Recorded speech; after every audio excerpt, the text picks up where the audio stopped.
Sir, আপনারা তো অনেকক্ষণ ধরে বসে আছেন, কিছু অর্ডার করবেন নাকি? এই চাষার বাচ্চা, তোকে বলতে হবে কি অর্ডার দেব না দেব। এখানকার যে অনার, সে আমার কাছের একটা ছোট ভাই। চাষার বাচ্চা। জি স্যার, ঠিক আছে।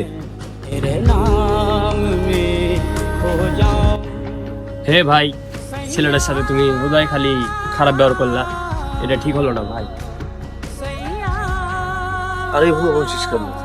ও তো একটা মানুষ, এভাবে বলতে হয়?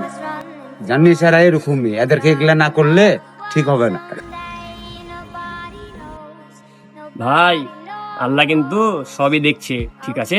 একটু না মাথায় রেখো।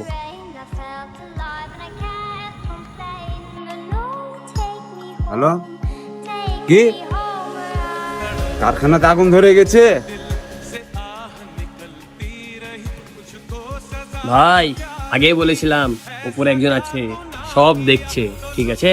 বললাম খারাপ ব্যবহার করো না। মামা, তোকে তো আগেই বলেছিলাম মানুষের সঙ্গে খারাপ ব্যবহার করতে হয় না। এর পরিণতি দেখলি কি হলো?